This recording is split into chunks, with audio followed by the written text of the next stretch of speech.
Ya, untuk psikologi kognitif, terutama bab sensasi dan persepsi, akan saya bahas sesaat lagi. Tunggu aja, Mas. Oke, teman-teman. Hari ini kita akan membahas tentang sensasi dan persepsi.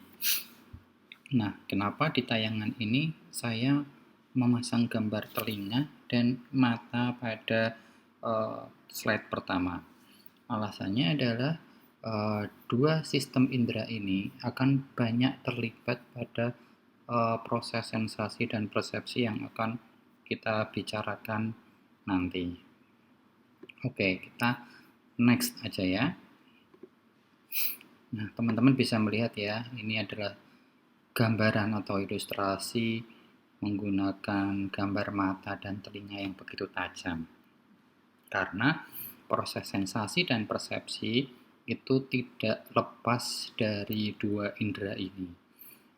Saya menyebutnya proses kita untuk memahami dunia, proses awal. Nah, di situ kita melihat fotonya yang Albert Einstein. Ada dua mata, hidung, telinga, lidah, kemudian juga ada kulit. Yang mana itu semuanya termasuk dalam 5 sistem indera. Nah, semua proses mental kita itu akan dimulai dari 5 sistem indera tersebut, secara sadar ataupun secara tidak sadar. Contohnya yang tidak sadar bagaimana? Misal, ketika kita sedang beraktivitas, tiba-tiba kita mencium bau yang menyenangkan ataupun tidak menyenangkan. Secara tidak sadar kita akan mencium bau itu dan kemudian memikirkan atau membayangkan dari mana sumber bau tersebut. Nah, tetapi pada perkuliahan awal saya sempat membuat bagan yang mengilustrasikan proses sensasi, kemudian persepsi dan atensi, yang seakan-akan hal-hal itu semuanya berurutan. Tetapi itu bukanlah urutan yang saklek, namun bisa berpindah-pindah atau berputar-putar. Misalnya pada kasus ini, setelah proses sensasi yang dilakukan adalah atau yang terjadi adalah proses atensi dulu. Karena ada kemungkinan proses persepsi tidak akan terjadi tanpa adanya atensi. Misalkan ketika teman-teman sedang belajar, membaca suatu materi, jurnal, buku, atau sebagainya. Di sisi lain, teman-teman ingin menikmati suasana yang santai. Teman-teman menyalakan sebuah musiknya Blackpink misalnya. Tetapi ketika teman-teman fokus membaca buku, apakah teman-teman bisa memperhatikan lirik dari lagu atau kata-kata yang diucapkan oleh Lisa, Jisoo, Jennie, dan Rose? Saya yakin tidak.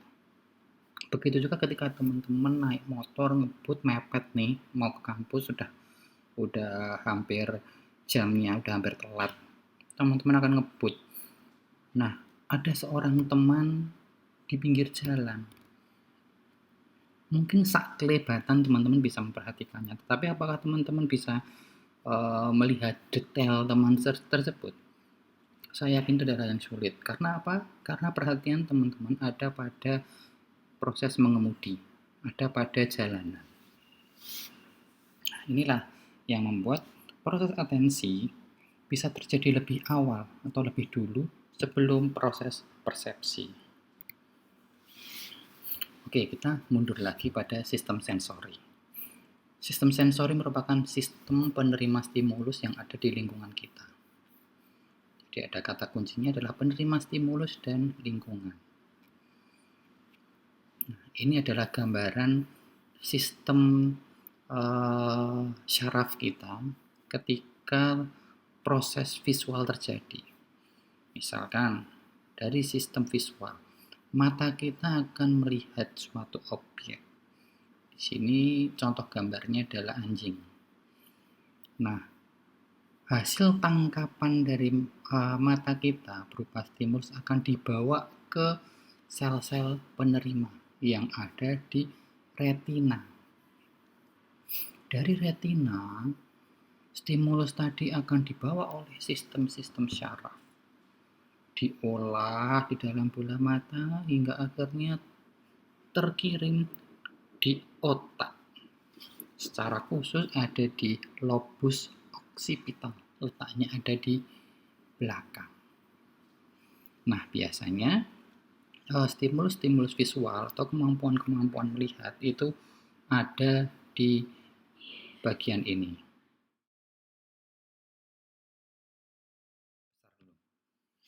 Nah, di sini sama dari anjing lagi, tapi ini suara.